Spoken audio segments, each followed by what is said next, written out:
Welcome to On the Brink with Andy Simon. I'm Andy Simon. As you know, my job is to get you off the brink. Our job is to help you see, feel, and think in new ways because I know that it's very hard for you to change.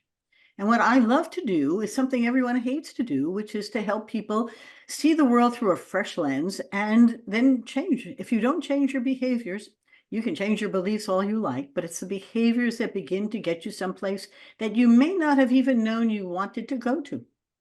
But it's very interesting because as you listen to our podcast, you begin to hear people who have, in fact, had all kinds of interesting journeys. And they may have done something that you will find very fascinating. And by doing so, you'll begin to think about your own story, because what happens is when you hear someone else's story, your own begins to change. And that's the pleasure that I get out of helping you see, feel, and think in new ways. So today I have with us a wonderful woman, Traca Savadogo, and she's going to help you say her name correctly. Is a marvelous woman I've met through Peter Winnick's thought leadership group during the pandemic. Who knew? Peter brought together a whole lot of folks, thought leaders in different fields, and we all spent time when we couldn't do anything else learning about each other. But we've stayed in touch through a women's leadership group that I think is just more fun than fun. Once a month we gather. We don't really know what we're going to talk about. It's the most informal gathering, but we have great time. I want you to hear about Trace's own experiences because it's been transformative for her, and I think it has great relevance for you. Traca, thank you for being with me today. Oh, Andy, I'm so excited. Thank you very much. Your turn. Tell the audience a little bit about who you are. I'll come back to your bios and we'll reinforce it, but I want you to talk about who you are a little bit, and then we'll get into what I see here and some of the things that you've had on your journey. Who is Traca? That's a big question. I think I am a American expat currently living in northern Baja, Mexico, and I'm just a very curious person. I'm curious about the world. I'm curious about cultures. You and I unite on a curiosity about anthropology and how our culture works and how systems work.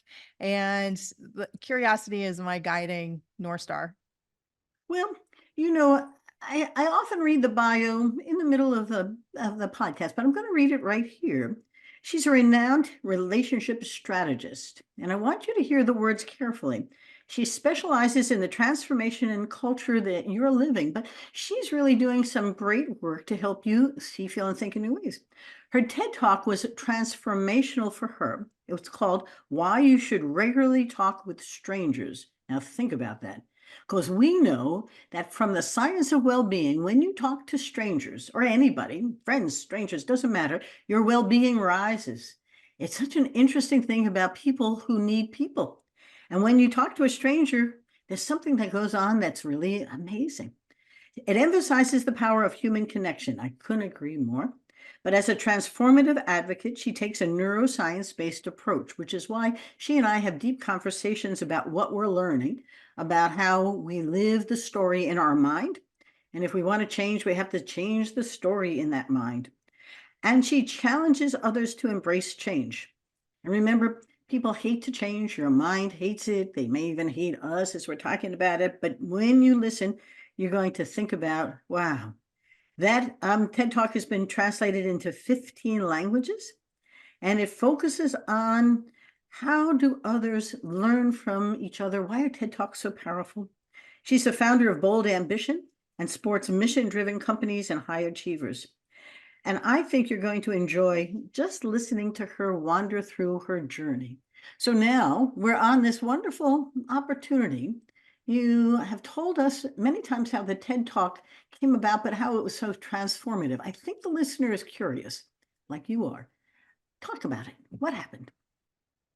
Yeah, so I gave a speech and somebody in the audience was a coach for TEDx Seattle, and they were looking for booking the next round of speakers, and they threw my hat in the ring unbeknownst to me.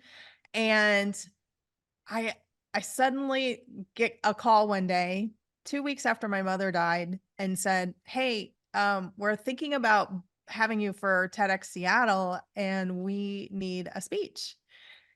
And at the time I had no creative bone in my body. I was still grieving my mother and I said no. And my, fr- my That's and my different. right? And my friend said, "Are you sure?" And I decided that it would be a deathbed regret if that opportunity never came around again. And that the event was 6 months from then, and I'm going to feel totally different than I do today. So I wrote a speech, held my breath, hit send, and went to work. And, my speech went through the channels like I'm just a bill sitting on Capitol Hill. It just kind of kept getting approved and approved and approved. And finally, they called me and said, "Oh, you've been approved." And then had this major shock about how I'm going to live up to that. And I immediately hired a coach and started seeing my therapist for 3 hours a week, trying to figure out like how to get comfortable being that visible. And yeah. But when you did get on the stage, something amazing happened, didn't it? It was the first time that, and you can finish my sentence. Yeah. So I I realized in that process that looking back, so getting ready to go on stage, I had never successfully given my talk from beginning to end before I stepped on stage in front of 3,000 people. And as the woman is introducing me, I put my hand on the velvet drape and I said, "No matter what happens, I promise I won't kill myself." And my therapist wanted to be in the audience because it was a serious, mind thing to try and get out there and be visible in that way. And I stepped on stage. Suddenly it all kicked in and we had a great time and the talk like just went crazy. And so at the end of the day, what I realized, I was like, what happened to me? Like, Yes. I just don't understand what happened. And as I started to peel it back, I got a new job and I experienced almost the same thing, like total collapse, brain fog. I couldn't function. And I actually wanted these opportunities, but I couldn't figure out how to get out of my head. I'm like, what is going on?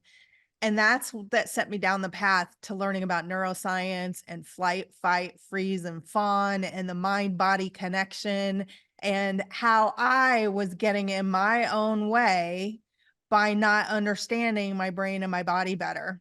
I had spent so Yeah. much time wanting to save the world, wanting to learn how to like change organizations, change culture. And I was like, oh, the biggest work I can do is like understanding this. Like we never got a manual to learn how our brain works. And it's just been utterly fascinating to go on that journey. Well, I'm not going to let you stop there because that's the opening for, our listeners to wonder, what did she discover? What are we learning from the neurosciences? What are we discovering? I'm a big fan of Marissa Peers, and she has a Yep. great book called Change Your Story, Change Your Life. I may be missaying it, but she is a world-renowned psychiatrist who helps people understand that your mind does exactly what it thinks you want it to do. And you live the story that's in your mind. You live the story in your mind. It's an illusion of reality. It has nothing to do with reality. There is no reality. And so you now have a moment of aha, excitement. Your brain goes, whoosh, there's something here I need to know more about. What have you learned? Well, I think there's to go off of what you said about Marissa Peer, I think there's a difference between the unconscious and conscious, Mhm. right? And so unconsciously, my brain was trying to keep me safe and small. And I had never really owned my voice and my own thoughts on that level for the TEDx experience. And so I fell into collapse. I couldn't function. It was trying to take me out of the game and I was trying to get in the game and I truly genuinely wanted it. And so it was like this force field that was stopping me from doing all the things that I wanted to do. And so what has happened is that I learned that in order to get out of my own way, one, I had to question like, hey, what's going on? And now I notice the signs of when it's happening. I started to learn how I was coping with that. I was sleeping a lot. I might have been drinking, overeating, like doing avoidance things. And I was like, oh, wait, what am I afraid of? Mm-hmm. And what do I need to do to get past this? What is the thing that's going to get me past this hurdle? Because, there's a lot of fear involved in that. And a lot of the fear is what's trying to keep you safe. Right. And so it's like, oh, okay, well, how do I control what I can control? And how do I find my way to safety? And so that's been another experience where I'm trying to figure out, like, how do I create a sense of safety within myself? Nobody else can do that. Only I can do that. Yep. I can, and also, what are the things that keep me unsettled and ungrounded and actually coming from a weaker position? So if I'm not sleeping well, I'm not at my best. If I'm not eating well, I'm not at my best. If I start drinking or consuming a lot of sugar, I'm not at my best. And so then it leaves me vulnerable to my own brain and the own stories. And so shifting that narrative and understanding how I am contributing to my own suffering has been a really big thing. And what I've come to say is that you can't fix what you're not willing to face. Yes. Say We that have a again. lot of mechanisms to like keep a lot of that stuff pushed down underground. Don't face it. Don't talk about it. Don't think about it. Blame somebody else. And I'm like, we need to do exactly the opposite if you want a different experience. Oh, Exactly that's it. the opposite. You said something I want to repeat. You can't fix what you won't face. What you're not willing to face. The but we also know that we're herd animals, we're mimics. And are you finding either a community of people or through counseling or therapy, a way to get a mirror back to you? Because the problem with the brain is if it doesn't see it, it doesn't know what it is. And you're Mhm. trying to find out, how do I find healthy, happy models? Marion Wright Edelman said, if they can't see it, you can't be it.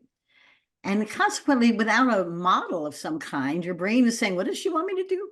And how does not having the sugar or the alcohol and not having sleep, I mean, I can hear it, but I don't know what it is. And I can't release it to come up with a different story because you are transforming your story. I can see it over the time. Mhm. There's a new you coming to and so this is really exciting. Who and how do you get help? How do you see it? Well, I have a great gift in that I've been interviewing and talking to strangers. It's the basis of my TEDx talk, an average of 3 people a day for decades, right? So I'm always fascinated by other people's stories. And now I'm actually more purposeful about that story. I want to hear what their story is, like how, like, Andi, how you became like so grounded and comfortable, and what, and then I look at my own self and like, okay, well, what's happening with Andi and what's happening with me, and why are we having a very different experience, right? Yep. And I have a really good friend of mine who at one point, one of the things I talk about is taboo topics, and one of them is money. And I have this really good friend of mine that I asked her, I said, Molly, you look like you have a really great life. What kind of money are you making? And she told me, she said she makes about $1 million a year. And then she said to me, I'm not doing anything you can't do. Mhm. And it changed my life forever. And I was like, wait a minute, if that's true, how can I be different? And, the same thing is like, I look at people who have healthy relationships. I got caught up in our culture really likes conflict. And I was like, wait, conflict is another one of those things that keeps you stimulated, keeps you off your game, keeps you away from doing the things that you actually want to do. And they suck you in. Right. And so I was like, I need to find a new normal and be okay with healthy relationships. At one point, healthy relationships seemed boring, Boring. I knew and you were I going was to say like, wait a minute, like that. healthy relationships No open up try. the There's no expansiveness. trauma going on here. Yeah. No problems So to fix. Yeah, well, and it was really interesting to start stress testing all of the beliefs that I had Yeah. and realizing, wait, that's not true. And I think that takes a lot of courage to say, okay, I want a different experience. And that different experience depends on the what I'm exposed to. Right. And so what am I feeding my brain? What am I looking at? What am I paying attention to? And so immerse myself in a new experience that I created for myself, like what I listen to on the radio, podcast, books, conversations that I have no tolerance for conversations that aren't positive or at least constructive, right? So we can get into healthy conflict. There's healthy conflict, that's Mhm. fine. But the question is like what are we actually doing and how am I playing a role? One of the people that I really admire, he talks about how am I complicit in creating the conditions I say I don't want? Mhm. And I've Yeah. been sitting with that question for months. Like, "Oh, I don't like this. That's interesting. What role am I playing in this? I keep showing up. It's I want a different interesting. experience." Well, great. Go find a different experience because everybody else seems okay with this experience, right? I kept trying to change the experience I was in instead of just leaving and going to find a new experience that I actually wanted, you know? I'm So here, but paying attention to those cues has been really a big deal for me. I apologize for interrupting you because you're on to something very important. So, for our listeners or our viewers, think about Teresa and the story she is beginning to craft with us, because you're already beginning to hear a new story.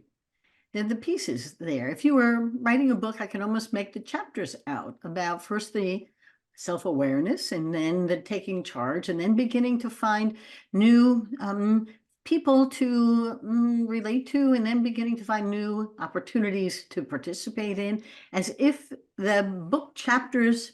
I often have people draw pictures. It's not easy of how they like the story to get to. Now, the one thing we've learned is that if you don't see where you're going, it's very difficult to make the steps along the way to get there. Thank you, Oprah. You need small wins. And I'm laughing because as you're talking, I could hear her saying you're making the small wins. Each Mhm. step is a movement. But do we have a destination yet? Not sure, but that's okay. You seem to be quite fluid at the moment. I'm quite happy. I know I have to move from where I am to where I want to be, including to make $1 million a year. And if I had to build that picture, that might be on there, maybe not. But all of the way in which you want to relate to people would be there. And you're almost writing the book to tell the story of your journey to get there. And I don't want to be putting words in your mouth, but that sounds like and feels like what you're looking for. Am I sort of correct? A little correct or completely not correct? Well, so Andy, what that brought up for me is I have a talk that I give at employee resource groups with corporations, and I talk about the movie of your life. Yes. And at the end of your life, you are going to get a playback reel. Mhm. And the question is, how good was your movie? Yes. And I worked in end of life with an organization at one point, and a lot of people have regrets at the end of their life. And the question is like, Why? you are the director of this movie. You are the writer, the casting, the script writer, scripts. You are in charge of the movie, right? And I think a lot of times people don't think they're in charge. And in fact, there were times in my life shortly before we met that I didn't even know I was the leading lady in my movie. Oh, you've had a transformation of many levels, but this is a brilliant metaphor to use. Who was it? Jackie Kennedy? You said my only regret is I didn't eat more ice cream, or I didn't eat more dessert. I can't tell which. But it's an interesting metaphor for how do you build a life so that you don't end up wondering about what didn't I do, and you can. I mean, the most important part of what you're saying is, of course I can. It's in my mind. Nobody's telling me what to do here. I'm not being directed in any way. I don't have handcuffs on. So I can become who, and you already did. You started with the TED Talk, and now it's sort of flowing into all the other beautiful things that are coming your way. Right? Well, using the metaphor of the movie, one of the things that I realized is that I was spending a lot of time looking in the rearview mirror, like Uh-huh. blaming things that had happened. And I was like, okay, well, yes, and what am I going to create going forward? Yes. How, and I really like this idea of forward thinking, like, how can I create the best movie I possibly can? Yes. What would a great movie have? Like, what would, like, when I look at other people, what do they have that sounds really amazing? And I want to add that in my movie, or I want to add something similar in my movie. And that was a huge turning point for me because then there was this other exercise that I did. I have a mastermind that I host, and we did this exercise about, like, I didn't like my bio at one point, and I said, okay, well, wait a minute. What would a really great bio? What's the bio that I would love to have? And how can I start making steps to fill in the gaps in that bio? So, as an example, Eduardo, our mutual friend, I got included in his book, The Performance Paradox. And then in December, I got included in the Harvard Business Review. And I think that was part of the bio that I wrote, the future bio that I wanted, Uh-huh. and it didn't happen the way I thought it would happen. I thought I'd have to write the article, and instead I got included in an article, and I was like, "Well, that's cool." And so, like, thinking about, like, what is it that you'd like to create for the movie of your life, the bio that you want, and how can you start taking action towards that to make it a reality? That's really what I love. In part, though, whether it was the speech that led to someone inviting you to the TED Talk, or being included in the article, or being included in the book, it is, and I often, people say, well, how do you market yourself? I say, I just show up. You're just showing up. And I want to emphasize that a little bit because while Tracer may have achieved these things, it wasn't because, as she wrote the article or she wrote the book. It's because others saw in her something worth sharing. That was of great value because the way they saw it and how they communicated it and how they celebrated you. And that's exciting because it's okay because you're just showing up. Your TED Talk was not exactly by design. It wasn't by default. It was by, serendipity or a pathway, or you got lucky, smart. It doesn't matter what the reason was. But man, did you make that turn from lemons into lemonade and let it fly, right?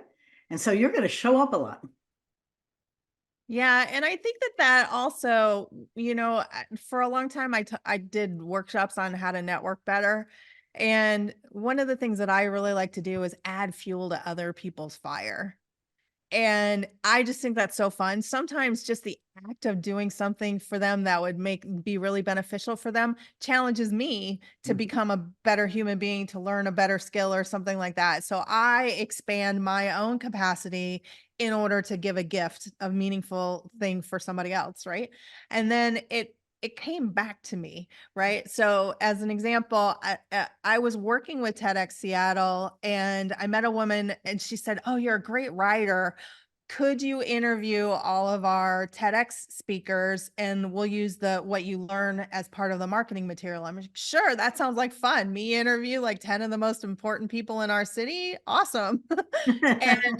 And so I did that for 2 years, and I ended up getting a friend of mine as a speaker coach on the team, and then she's the one who threw my hat in the ring, and, there was a selection process, but I wouldn't be in that if, so it's like a win-win, kind of all this awesomeness, that just started from, like, "Hey, how can I help? What can I do for you? Like, what's amazing? You would be amazing at that. Let me make the connection," So, yeah. I think this is amazing. Because this started from nowhere and has turned into a wonderful time for us to get to know each other better. And I think that the most interesting part of our ladies' leadership, our women's leadership, I don't know what we call it, is that we don't really know each other at all. We've never really met. And yet we diligently come and have an hour of joy, sort of just sharing and learning more. But I've enjoyed this. Your offer to interview me, I'm going to take you up on. And Yep. because I think that's a very brilliant idea. Um, and nobody's ever offered before. So we're going to flip this around for a podcast, and you'll be the interviewer, and I can share, but not today. I do want to make sure that we wrap up with time for you to talk a little bit about, from the audience perspective, if they want to reach you, what kinds of things could you help them with? Or, speaking opportunities, coaching opportunities, mastermind relationships, the kind of stuff that they might come to you, and then how to reach you. Sure. Best place to reach me right now is LinkedIn. I'm currently working on my website. It's not launched yet, but the best place to reach me is on LinkedIn, and just tell them that, we heard me on this podcast. And then I love speaking at corporations. I love helping people break down the walls that are getting them stuck, and helping teams see the magic within what's possible there, and what might be being held back in that environment. I don't currently have a mastermind that I'm slated, but stay tuned. I'll probably be making an announcement about that in another couple months. But yeah, I'm excited. Thank you. Is there one or two things you want to leave the audience with so they don't forget and they actually take some action on it? Yes, you cannot fix what you are not willing to face. Mhm.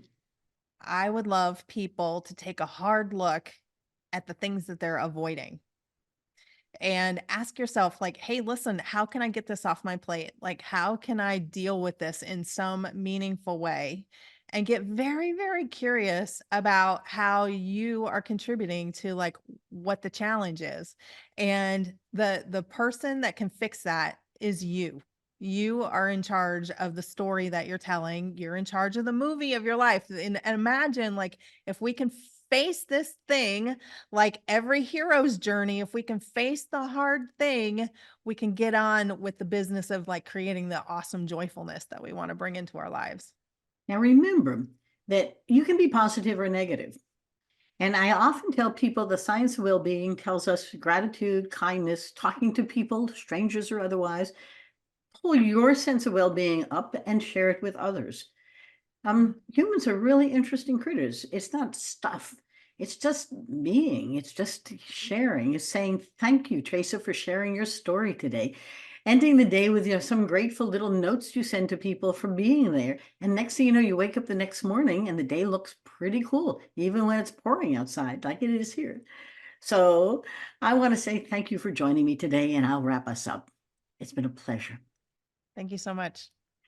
Now, for our listeners and our viewers, thank you for coming. I want you to remember that we preach observation to innovation. Keep being curious. Think about today's conversation. You cannot fix what you aren't willing to face, or some metaphor of that. But it is very interesting and important for you to begin to think through me and who's in charge. In some of our podcasts, you've been hearing curiosity. It's a time to be curious. We don't know what we don't know. And I love this idea of what's your movie. As you go through life, you're writing the script for it and you're living it. And is it the one you want? And who's in charge?